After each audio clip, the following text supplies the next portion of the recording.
Hi everyone, I am so excited because I am speaking with author Robert Matzen, and we're talking about his newest book. Comes out April 15th, called Dutch Girl, Audrey Hepburn and World War II. And I love this book so much. Oh my gosh, I read it yesterday, finished it up this morning, and it was so much fun. And then I started watching like all these videos of Audrey, and so I thank you so much for letting me read it. Wow. That's, how can I don't even know what to say. That's such a nice introduction. Thank you. Oh, well, I always loved her. I love her movies. I've always watched them. And, the thing about her is I think everybody knew that she was around World War II, like involved in. I remember hearing things like, yeah, she was there, or, like little tidbits. Little did I know, like she was really she was there. Like it wasn't like I don't know what I pictured before I read this book. Like, like maybe she was somewhere close to where, the fighting was, but I mean, this book, it was so amazing because I felt like I was right there, and where, like my appreciation of her is just now like changed completely. Yeah. Well, I don't know what all the biographers were thinking because they let this story sort of go. They just skipped right over this story because I guess, oh, she wasn't old enough to really have experienced anything, or oh, Arnhem was just this town and she was just sort of, she lived through the war and then her life started. Well, nobody just, got away with living through World War II without it being the central element of their lives. And it really was the central element of her life. Right, because she wasn't just a little bit. I mean, she was between 10 and 15. That is a huge chunk of your life, of your young life, right? Yeah, and when the fighting came to Arnhem in 1944, she was 14, and 14-year-olds at that time were involved in the war. They were people grew up fast in that war, and so as you now know, she had an active role in the resistance. She had an active role in caring for injured civilians from the Battle of Arnhem, and caring for wounded soldiers from the Battle of Arnhem. So, she had blood on her arms. Yeah, I mean, you start this book off with a prologue with her son Luca, and it was so touching. Like his words, and I don't know. Did you get to know him? We had a long distance relationship, and I feel like I found a long lost brother. He and Oh, I got along so well, and he read the manuscript. I finished the manuscript without any family involvement because that's my best practice hmm. is get the story down. Don't have any influence from the family. It was this way with Carol Lombard's family for that book and Jimmy Stewart's family with that book. It's just like go where the research takes you and then talk to the family. And so Luca read this book with great interest. He knew there was an author out there who was chasing down his mother's story, and he got the book. And I'd say, Luca, how you doing reading that book? And he would say, I had to stop. I was crying. I have to put it Oh. down. It's too emotional.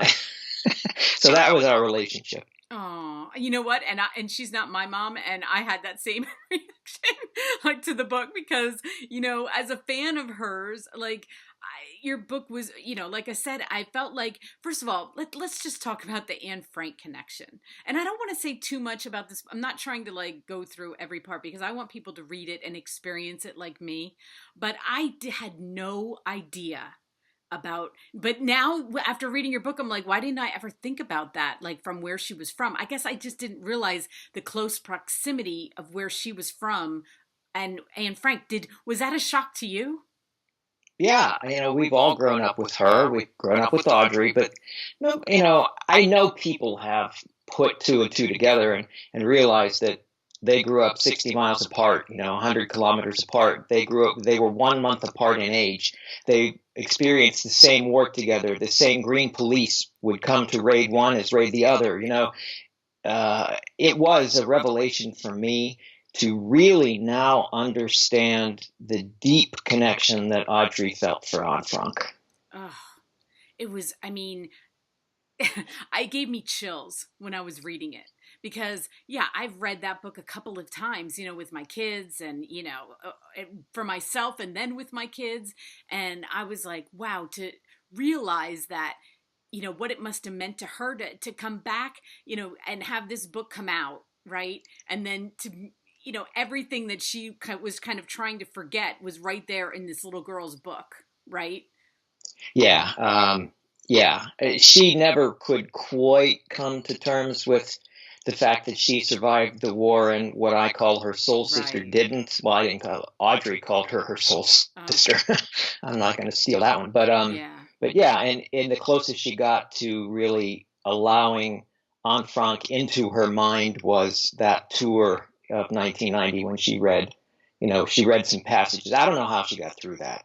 She had Right. this like 4 public performances where she read passages from the diary to this large audience with musical accompaniment, and it must have been spectacular to see. But I mean, the internal strength of this woman to stand up there and do that, knowing, her own fear of public speaking, which was tremendous. That's really something. Yeah.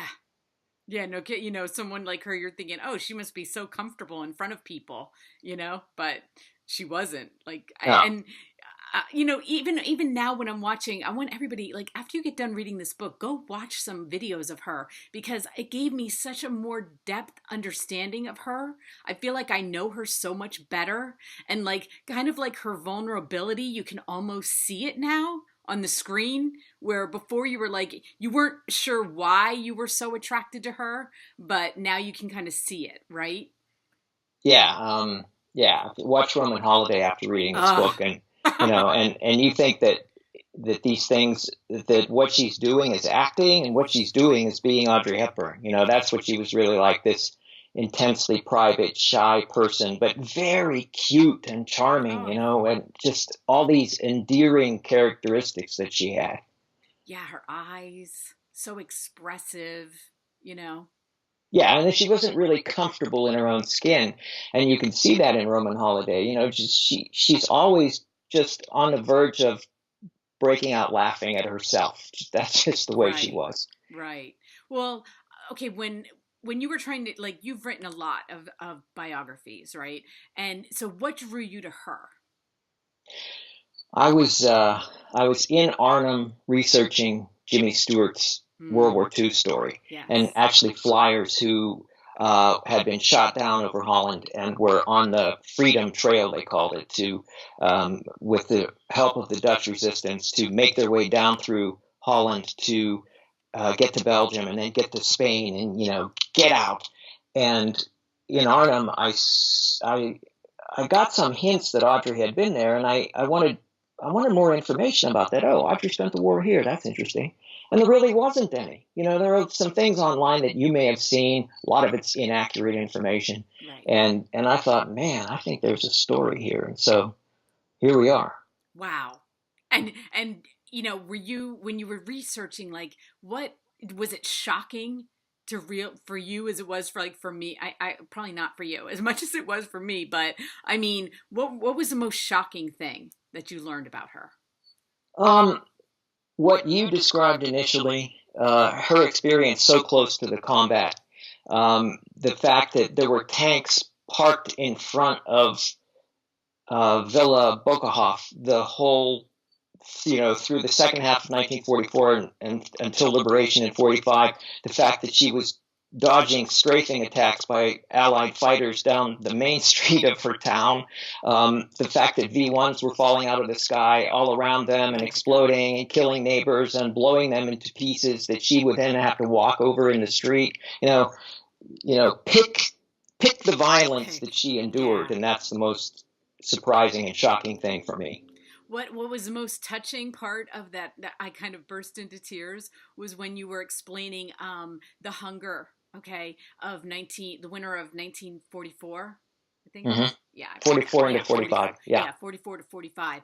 And how she carried that with her, because I guess at one point they had no food, and her, I guess it was her aunt, said to her, like, don't, or her, I don't know, I think it was an aunt that said, Yes. don't get out of bed tomorrow, because they were so weak, and they wanted to conserve energy.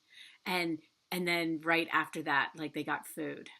And then she said later and I'm saying you told the story about her saying later in life that she held on to that, like when bad times come, there's then this good times.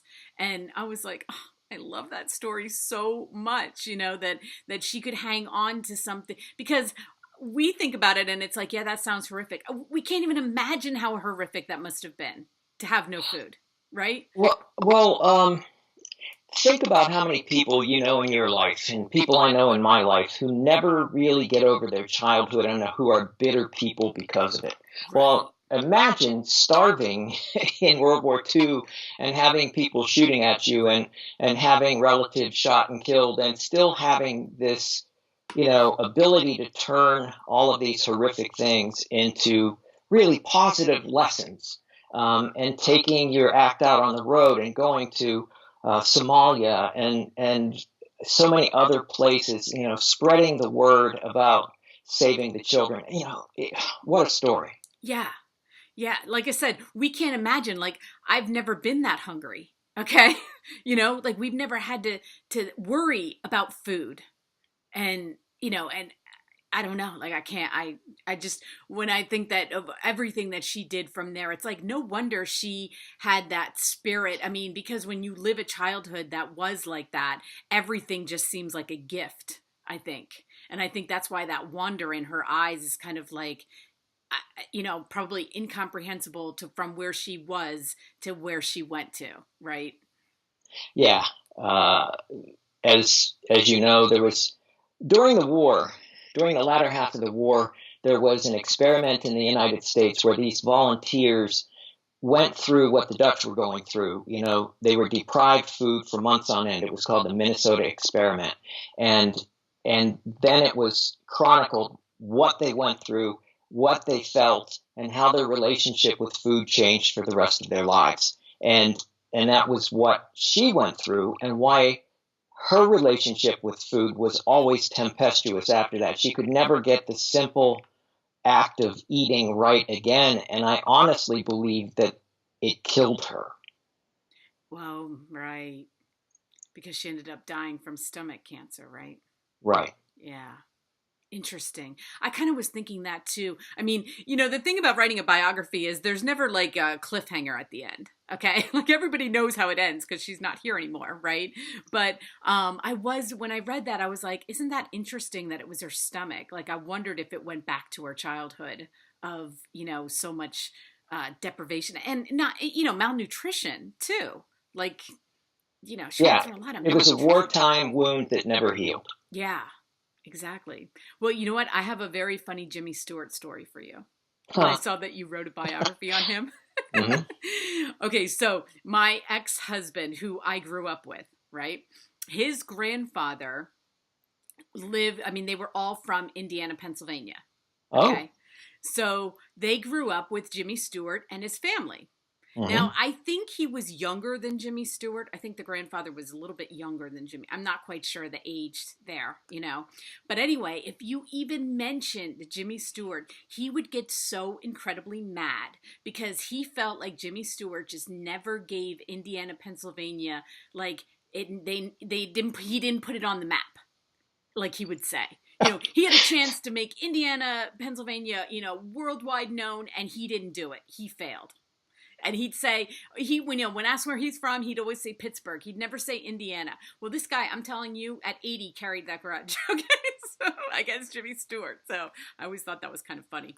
Well, that's tremendous because and it's very much like Jim. Jim was a very private person. He wouldn't tell you where he lived. It didn't matter if he was living on, Roxbury Drive in Beverly Hills, he wouldn't tell you where he lived. It was his business, not yours. Oh, that's so fun. It's just, whenever I watch old movies too, so whenever I see, I just never forget that because nobody could talk about Jimmy Stewart in front of this guy without him getting like highly pissed off at him. So I was like, Excellent. isn't that funny? Yeah, exactly. And especially after everything we know Jimmy Stewart did do, okay, like you said, in World War II and everything, like, I want to read that book, by the way. I think that, I love your story writing. You know, I couldn't stop reading this book once I picked it up. Like there was no chance because I was so involved. It's not just, I want everybody to know, like, it's a history book. Yes, it's about Audrey Hepburn, but if you love World War II stories that you never heard of, like, I never heard of this story. So, for me, it was like reading a part of it. We always get these different little stories, and this is just another piece to the puzzle of what World War II was to me.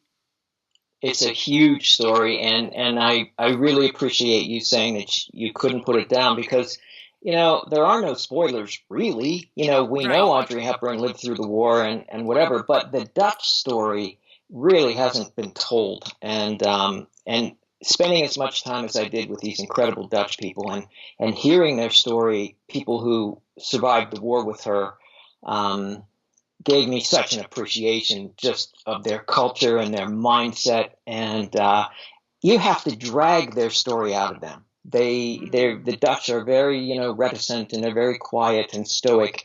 And I just got shock after shock as I would happen to ask the right question, and then they would boom, they would give me this new incredible piece of information that helped me put together Audrey's story. Yeah, I was gonna. I'm so sorry this project is over because I love those people so much. Yeah, and that's what I like, the detail in your research. I was just like, wow. I mean, a lot of times you can't get that kind of detail from something that happened so long ago, but you got so much detail in the dates, and like going all the way through. And it's another, for me, it's like, what I didn't know about how Hitler kind of got to, I never really understood the story with what he wanted from them, the Netherlands, because he did feel like they were a part of him, but then he fought them, and took them over and wasn't kind. So it's like, they became as much of an enemy as everybody else. Yeah, and that was a big disappointment to Hitler because he thought, oh, these people come around, they're Aryan, they'll get it. But he had a little flaw in his thinking. Yeah. And the stories that I love hearing about are always like how they survived, how they were able, and she was a part of that too, like how they were able to, like she said, she made kind of a game out of it, how to trick the soldiers and how to smile at them and how to, like kind of win them over. And, the spirit of them was always like they just couldn't knock out the spirit of the people. That's right, and that's exactly right. That's the Dutch for you. They really refused to be beaten. They refused to collapse and be intimidated, and they found so many creative ways to, show their displeasure at being occupied. Yeah. And I have, my mom is no longer here, but she's no longer with us, but I remember her one thing that she'd always say about Audrey Hepburn is like, cuz my mom had this real thing about being thin, and she would be like, "Oh, the woman probably never eats anything." And I just wish today I could say to her like, "Do you understand?" Like why like Yeah, nobody knew the story back. I don't think they knew it back in the 60s so much. I don't, like you said, I don't know that she talked about it that much. yeah. And when I was in Velp, which is the town where she spent a large part of the war, she talked about the anemia and being uh, given the regime of eating a pound of meat a day when they finally got food again. And when I was in Velp, I said, "Do you know who the doctor was?" "Oh yeah, Dr. Van der Villigen. That's who would have. He was the expert on edema." And that's the level of detail as I was able to get because these people all had the same doctors and they all had the same experience. And all these kids who grew up with Audrey had edema, and some of them had to be sent away to like Sweden to be, brought back to health. But that's what happens when you go there and talk to these people. And it's so beautiful. My daughter was there last year for a school trip, and she said it's absolutely beautiful there. So, Yeah, and it's a wonderful place. Can't wait to go back. yeah, exactly. Well, everybody's looking at the cover while we're speaking. And do you know when this picture was taken of her? That is 1946, I believe. Oh, okay. So it was like after the war, and then a school picture. Age 17. No, she was probably a professional picture because she was studying ballet in Amsterdam at that time. Oh, okay, right. Because she didn't go back to school, right? She went right into dance and theater after the war. Yes, yeah. Yes. Yeah, exactly. She year six. I mean, that's it's really amazing to stop and think about it. She basically went through sixth grade. Yeah. Right. And it's like, those kids, think about it. Like, what were they supposed to do? They had to kind of figure it out after, and she did, uh, a lot of credit given to her mom for keeping up her dancing. And anyone, I'm telling you, go on YouTube and watch some of her dancing. I mean, it's incredible. I have so much more of an appreciation of her dancing now. It's crazy. Oh yeah, the ballet. She Oh, was very skilled. Just it's too bad because she always wanted to be a ballerina. She never wanted to be an actress. She would tell you that through her whole life. If you asked her, oh, you're an actress. Oh, no, no, no, I'm a dancer. oh. And just gorgeous. I just loved it. And so I like have immersed myself for 2 days now in Audrey, and I just want to thank you for that because it was so much fun. I think I'm gonna go watch Sabrina now after we get done talking. So because I want to see that one again. Now I want to see it again. So thank you so much. And you know what? If I ever read that Jimmy Stewart book, which I really want to, I will. I'll let you know because that I'm putting it on my list. Sure, let's talk again Yeah. anytime, Michelle. Well, okay, so everybody, this book comes out on the 15th. You can pre-order it now on Amazon. I'm going to put the link underneath, and I will also put all of Robert's links. And thank you so much for talking with me. I appreciate the invitation. Thank you, Michelle. Okay, we'll talk soon. Bye-bye. Goodbye.